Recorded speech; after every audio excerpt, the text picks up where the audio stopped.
There comes a point where projections, it stops being subtle and it starts being unnerving. Because once you see it, you can't unsee it.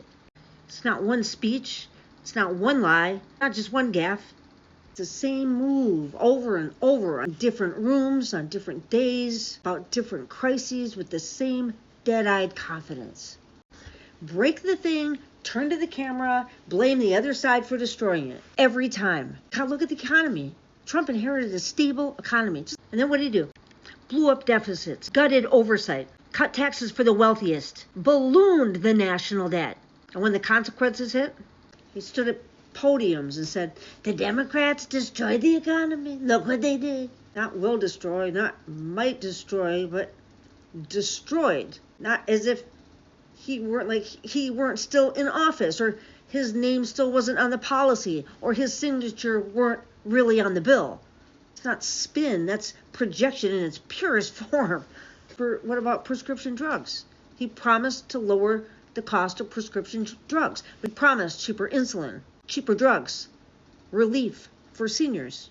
Instead, his administration stalled negotiations, protected the pharmaceutical profits, undermined real cost controls. Then he looked straight into the lens and said, the Democrats are trying to take away your health care. After sabotaging it, after kneecapping it, after hollowing it out. Break it, blame them, move on.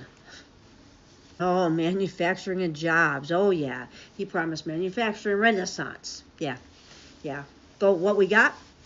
Factory closures, offshoring has continued, trade wars that hurt workers more than corporations.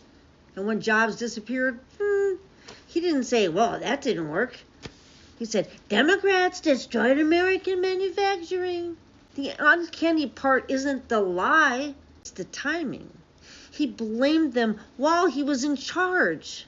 The border, he sabotaged bipartisan border deals. He did before the election. He sure did. He redirected funds. He separated families. He created chaos. Then he stood in front of a backdrop and declared, Democrats have the open borders. Opened. As if he hadn't been holding the keys and smashing the locks. Projection doesn't require logic. It requires nerve. Public trust in institutions. Protect the press, the courts, career civil servants, intelligence agencies. He called everything corrupt. And then, without irony, warned the public that others were undermining trust in institutions. He sure did. This is projection as preemptive absolution. If everything is corrupt, nothing he does can be. Violence and division. He incited, he inflamed, he pointed, he provoked, and then he blamed the radical left for division and violence.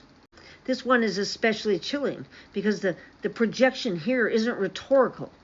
It's dangerous. It launders responsibility through accusation. They're coming for you. He stacked the courts. He demanded loyalty. He promised retribution. He talked openly about punishment.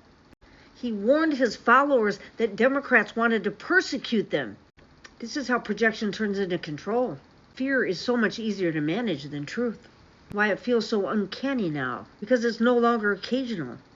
It's automatic. The moment something fails, the accusation is already loaded. Like muscle memory, like reflex. Policy. Pattern is slow this down. Failure, projection. Corruption, projection. Sabotage, projection. Collapse, projection. No reckoning. No pause. No shame. Just accusation on repeat.